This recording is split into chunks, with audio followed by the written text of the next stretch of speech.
Olá, sejam bem-vindos a mais uma live da Radar. É um prazer estar com vocês aqui mais uma vez, dando sequência, à nossa série de lives a respeito do planejamento estratégico para escritórios de advocacia. Eu sou Elisa Guelen, eu sou consultora na Radar em Gestão Jurídica e também mentora de carreira.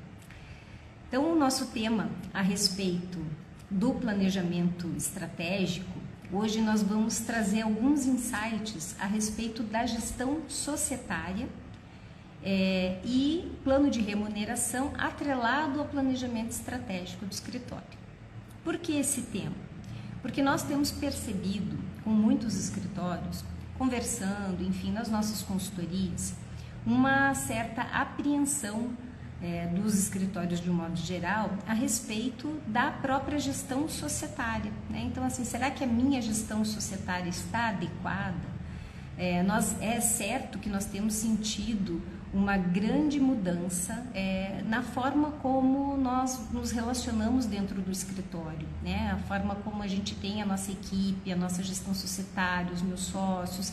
Será que eu estou num modelo adequado, alinhado com as expectativas de todo mundo, Então, assim, se o escritório quer crescer, o escritório precisa estar com essa parte de gestão societária muito bem alinhada, alinhando todos os interesses, seja dos sócios patrimoniais, sejam dos sócios de serviço, dos seus advogados associados. Então, esse é um ponto que não pode deixar de ser refletido pelo escritório durante a elaboração do planejamento estratégico para 2024. Eu preciso realmente olhar para a minha estrutura e entender se essa estrutura hoje é realmente a mais adequada. Eu preciso olhar para essa minha estrutura e entender também se eu vou querer ter mais sócios futuramente. Como é que eu quero que o meu negócio ele suceda, Então, assim, eu tenho um plano de sucessão, Eu tenho já algo pensado sobre isso e a gente precisa pensar sobre essa questão, Nós tivemos alguns clientes que tiveram algumas situações bem complicadas, trágicas mesmo, até com a própria pandemia, Perderam sócios. E aí, como é que fica depois a sucessão disso? Então, eu preciso ter isso muito adequado, essa gestão societária e principalmente a estruturação. Então, hoje, assim, uma grande dúvida que sempre surge, o que será que é melhor? Eu ter advogado associado, eu ter sócio de serviço, eu vou abrir sociedade ou não? De que forma que eu faço isso? Então, umas reflexões que eu queria trazer para vocês aqui é a respeito dessa figura do advogado associado e do sócio de serviço e a diferença entre eles, porque sempre nós temos essas questões chegando para nós na consultoria. Então, já trazer para vocês, para quem está aqui nos assistindo, entender um pouquinho mais dessas diferenças entre o advogado associado e o sócio de serviço. Bom, o advogado associado, ele é aquele profissional liberal, que vai prestar serviços para uma sociedade já pré-constituída. Então, ele presta serviços, ele não tem caráter de exclusividade, Então, portanto, ele pode prestar serviços para outras sociedades também, Se assim puder, se houver tempo hábil para isso. E ele vai executar o seu trabalho com autonomia, Então, assim, ele tem que ter essa possibilidade de executar o seu trabalho com total autonomia e cumprir simplesmente as regras que o escritório estabelece em termos de prazo, Apenas isso. Então, o escritório passa a demanda para esse advogado associado cumpre a sua demanda, tem autonomia total na elaboração das peças, enfim, e aí devolve para o escritório para cumprimento, enfim, daquele prazo ou daquele trabalho que foi contratado, se for um trabalho, por exemplo, consultivo, Então, assim, você tem que fazer um parecer ou prestar uma consulta a respeito de algum tema que o cliente está solicitando e aí você só entrega aquele trabalho. Então, assim, esse é o advogado associado. Existe, o contrato do advogado associado, tem essa figura prevista na OAB, então, assim, tem todo um regramento, Qual que é a grande questão do advogado associado? O advogado associado, ele não tem assim maiores responsabilidades ali, né? Por quê? Porque ele vai executar apenas aquele serviço, ele não tem responsabilidades com a sociedade. Ele também não tem que ter nenhuma, eu preciso fazer o escritório crescer. Não, porque ele presta serviços. Então, existem muitos equívocos nos escritórios a respeito dessa figura. Entende-se que qualquer advogado que eu coloco dentro do meu escritório para trabalhar, prestar serviços, executar prazos, tarefas, esse advogado é um advogado associado. Então, o escritório precisa tomar muito cuidado com isso. O advogado associado ele tem uma característica própria, uma figura que precisa ter atenção, né? Ele tem que recolher RPA, né? Para que ele seja legalizado, ele tem que estar com o contrato dele averbado junto ao contrato social na OAB. Então, tudo isso incorre em uma série de questões tributárias, formais, né? E inclusive a forma de você conduzir esse advogado associado dentro da estrutura. Como eu disse, ele tem que ter autonomia. Então, assim, ele não pode simplesmente obedecer ordens, né? Então, tem toda essa questão. E também tem uma questão de você querer exigir que esse advogado associado se comporte como se sócio fosse, né? Não é essa a proposta do advogado associado. E aí a gente tem a figura do sócio de serviço, né? O sócio de serviço, ele já tem um papel dentro dessa tua sociedade já diferente. Por quê? Porque ele tem sim já um papel, um interesse maior em que essa sociedade prospere, que essa sociedade cumpra suas metas, atinja seus objetivos. Então, assim, é possível você ter um profissional muito mais engajado se ele tiver nessa figura do sócio de serviço. Claro que existem responsabilidades, existem deveres, né? Existem as suas obrigações de parte a parte, né? Tanto do advogado, né, sócio de serviço, quanto também da própria sociedade. Então, sim, tem responsabilidades e que precisam ser bem vistas. Então, o que a gente quer trazer com isso para vocês? Esses insights de pensar como é que está a estrutura do meu escritório. Será que ela está adequada nessa gestão societária? Se eu só tenho advogados associados, como é que eu vou querer que esse advogado associado seja vista a camisa, faça parte, né? E realmente faça com que essa minha sociedade prospere? Não é esse o papel dele. Então, precisa realmente pensar e repensar essas figuras no escritório. E principalmente se você tem advogados associados, mas é só o nome como advogado associado, na verdade ali ele trabalha até de uma forma bem efetiva, eu não dou autonomia para ele. Então, assim, o escritório corre alguns riscos e que deve estar bem mitigados aí. Uma boa orientação para o escritório é fundamental, né? Para que se evite aí qualquer prejuízo. E principalmente a gente não pode querer exigir de um profissional que tem uma certa configuração dentro da minha estrutura, exigir dele mais do que ele na verdade vai poder te dispor, né? Então, assim, eu tenho que escolher a posição adequada para aquela situação, para aquele profissional, né? Então, eu não posso querer que ele se comporte como efetivamente um sócio, se não é essa a posição dele que está na sociedade. Isso tem que ficar muito claro. A gente percebe também que isso é um anseio das novas gerações nas estruturas dos escritórios. É o momento do escritório parar e pensar se de fato, qual é o problema? Por que não tenho equipe? Por que a minha equipe não para no meu escritório? Por que eu tenho tanta rotatividade? Por que eu não consigo pessoas engajadas? Né? Então, onde é que está o problema disso? A gente precisa pensar que talvez seja a hora da gente repensar esses modelos societários que nós temos desde 1900, né? Que a gente vem replicando. Então, será que não é o momento realmente dos escritórios pararem e pensarem na sua estrutura societária, na forma como você gere todos esses interesses, que pessoas que eu quero ter na minha equipe, que pessoas que eu quero que se desenvolvam, que façam carreira? Eu quero realmente que façam carreira? É esse o meu objetivo, é o meu propósito?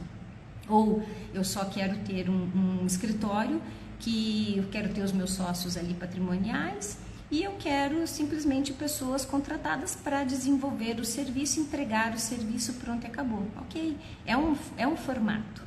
né? É um formato, é uma estrutura que é válida também. Mas eu primeiro preciso entender isso. O que eu percebo muito é que muitas das vezes o escritório não sabe exatamente o que ele quer. Ele não entendeu ainda, eu quero que ele se comporte como sócio, mas ao mesmo tempo eu também não dou a ele nenhuma outra ferramenta para que ele faça dessa maneira, para que assim ele se sinta. Né? E simplesmente entrego para ele trabalho, peço para ele cumprir e acho que com isso está tudo ok, satisfeito. Não. Então, nessas novas gerações, a gente percebe esse anseio de realmente fazer parte, do negócio. Eles querem realmente um algo a mais e que não necessariamente é remuneração. É o se sentir parte, conseguir entender que faz parte daquele negócio, que eu fui responsável por aquele resultado, eu consegui um resultado melhor. Ele entender que ele conseguiu realizar algo, esse sentido de realização faz muita diferença. Então é hora realmente dos escritórios começarem a pensar sobre que escritório eu quero ter, que pessoas que eu quero ter na minha equipe e aí sim fazer uma adequação dessa sociedade.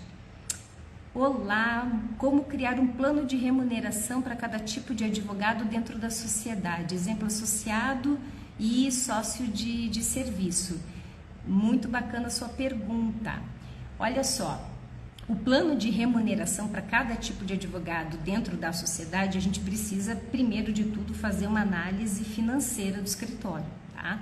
Então, assim, o primeiro ponto de partida mesmo, para você pensar num plano de remuneração, você precisa fazer uma análise financeira do teu escritório para entender qual é a tua capacidade de distribuição de lucros e também a tua capacidade de suportar, enfim, os custos financeiros daquela pessoa, seja um fixo, seja um variável, tá?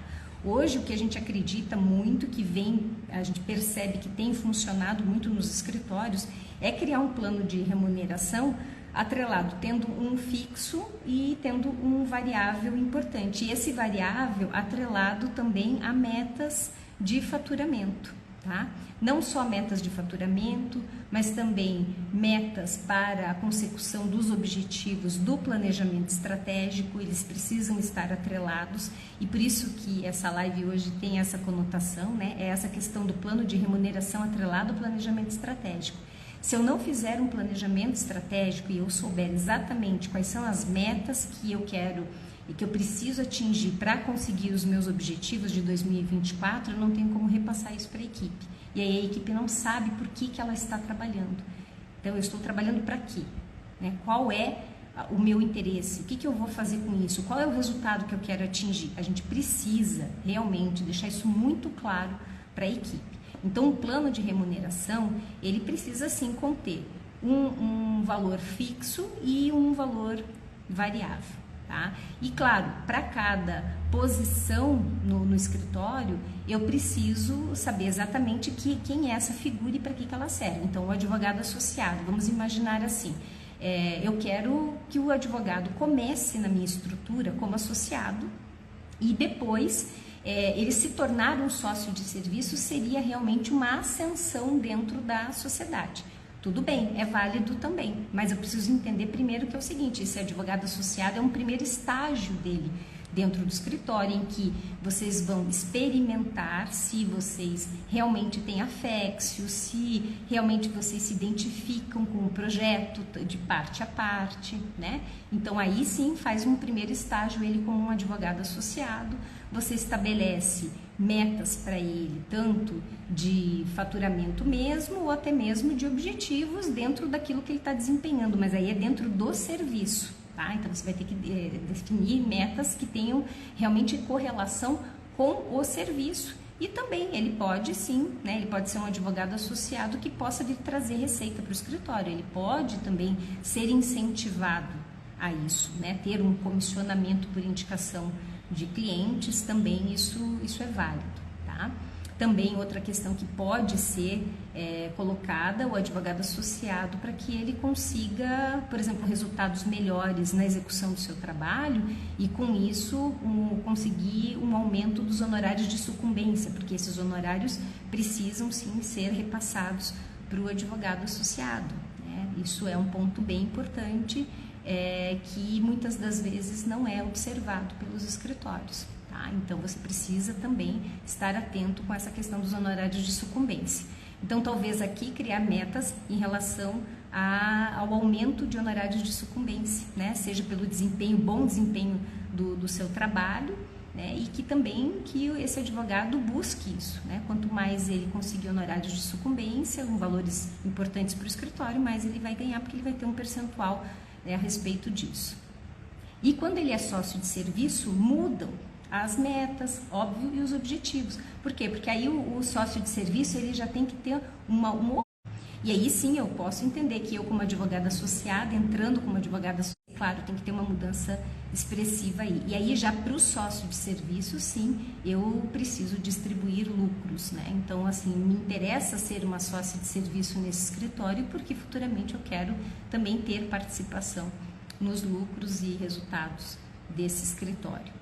Então, isso é uma diferença que você faz aí num plano de remuneração. E aí, claro, você pode também subir essa ascensão societária até disponibilizando, de repente, dependendo da avaliação de desempenho, dependendo de uma série de critérios que você pode estabelecer com os sócios patrimoniais, critérios e análises, um comitê avaliador para identificar dentre os sócios de serviço, depois de um determinado período, né, a possibilidade desse sócio também comprar cotas e, quem sabe, entrar na sociedade de forma, né, como um sócio patrimonial. Então, isso também é possível estruturar para que as pessoas tenham realmente essa perspectiva. Muitas das vezes, quando nós estamos em consultoria, nós fazemos entrevistas, né, com os colaboradores e com os advogados, enfim, e eu sempre pergunto isso, né, assim, o que você se vê aqui nesse escritório, você se imagina, aí sempre vem aquela máxima, né, olha, não sei, eu até me imagino, mas eu acho que não é muito aberto, né, eu acho que o meu crescimento aqui é limitado, eu vou chegar até um ponto, depois daquele ponto eu não passo, por quê? Porque eu não vou me tornar sócia patrimonial, e aí eu pergunto, por que não? Né? Por que o escritório não pode, de repente, deixar isso claro de que sim, é possível e que sim, eu posso até inclusive comprar cotas, deixar isso claro, porque aí eu tenho uma estrutura em que eu vou ter realmente uma sucessão, né? Esse escritório não vai, de repente, saindo um sócio, falecendo, enfim, qualquer outra situação, esse escritório morre, eu vou ter a perpetuação desse negócio. Então, se você deixar isso muito bem estruturado, organizado, bem feito, em acordo de sócios, com uma boa estrutura societária bem pensada, planejada, é possível sim fazer sem maiores riscos para a sociedade, todo mundo já prevendo qual vai ser o futuro dessa sociedade. Então, hoje a gente percebe muito também que fica muito difícil a gente engajar pessoas porque as pessoas não veem futuro aonde elas estão. Então, como é que eu quero que essa pessoa se engaje, venha, vista a camisa comigo, se eu não dou nem essa opção, né, para as pessoas? De, quem sabe um dia me tornar, claro que com vários critérios, né, lógico, e assim, a gente pode ajudar vocês nesse sentido, em fazer esse olhar. A gente sabe que muitas das vezes a gente fazer isso para nós mesmos é mais complicado, né, porque quando a gente está tratando dos nossos interesses é um pouco mais difícil, e a Radar pode ajudar você na estruturação dessa tua gestão societária, desse acordo de sócios, dessa visão do escritório de uma forma mais ampla, tá?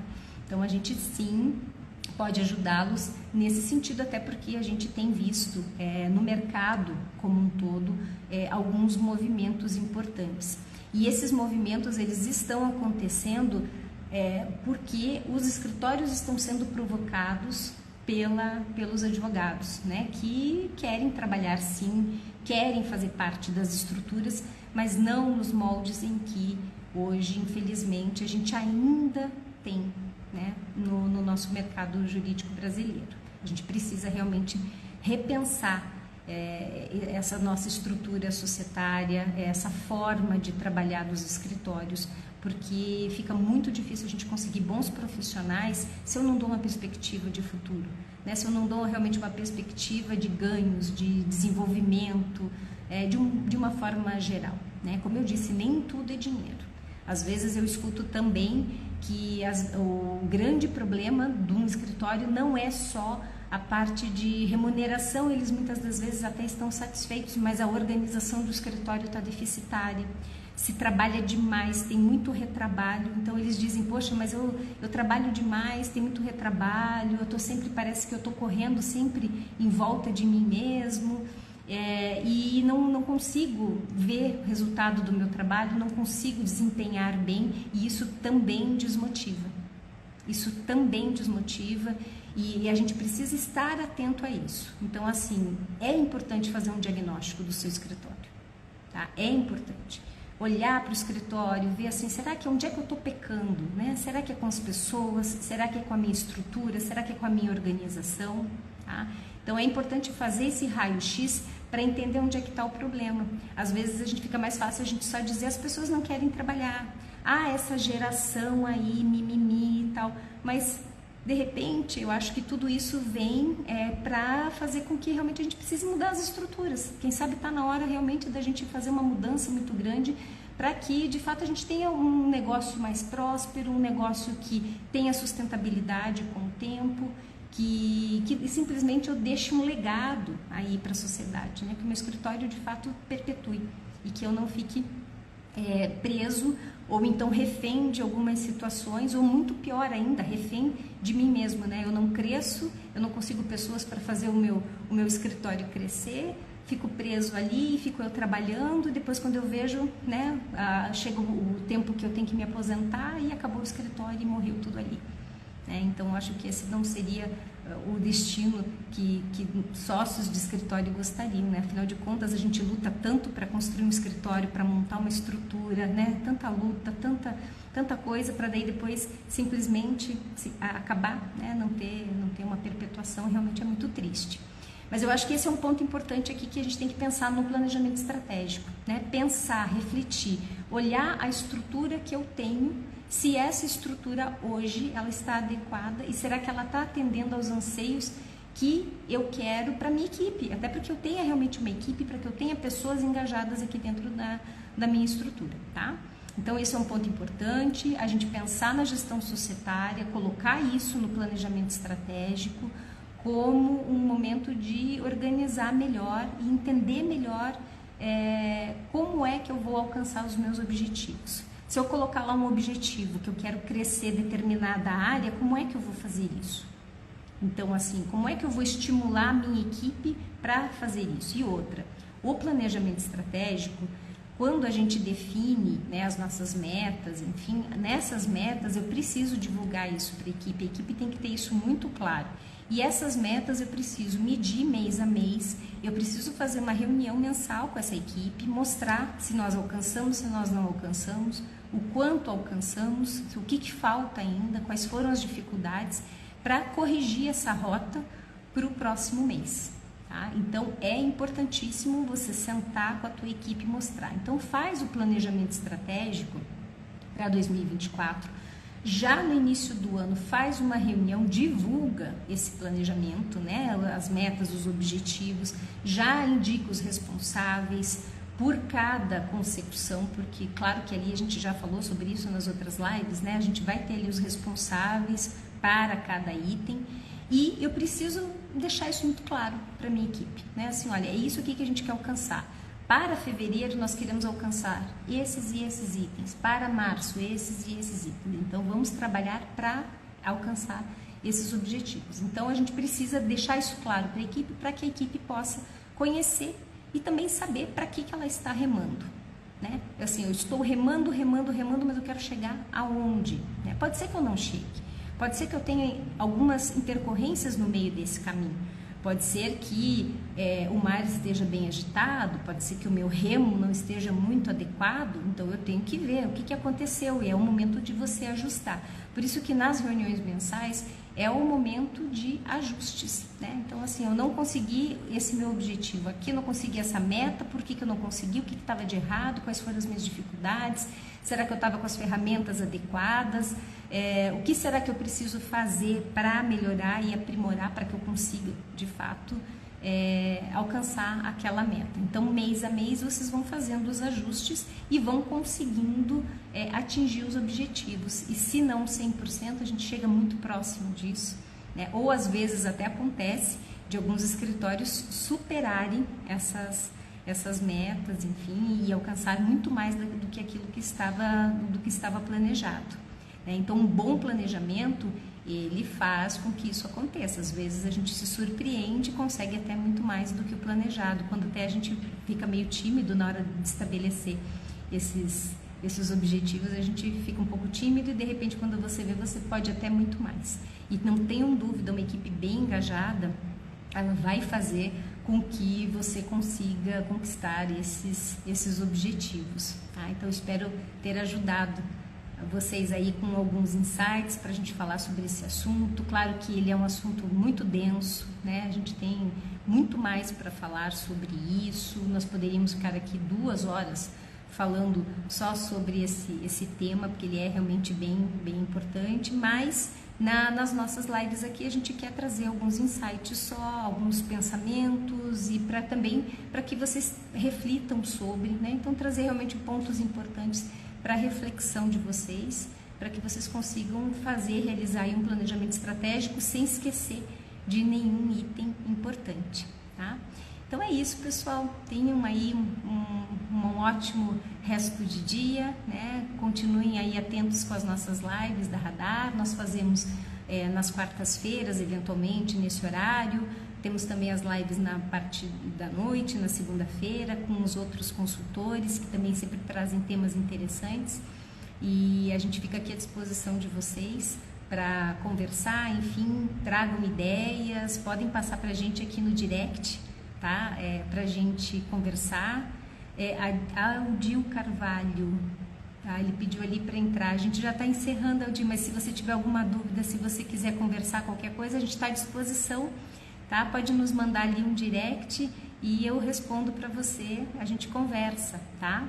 Então, assim, um excelente dia, né? E até a próxima, pessoal. Um abraço.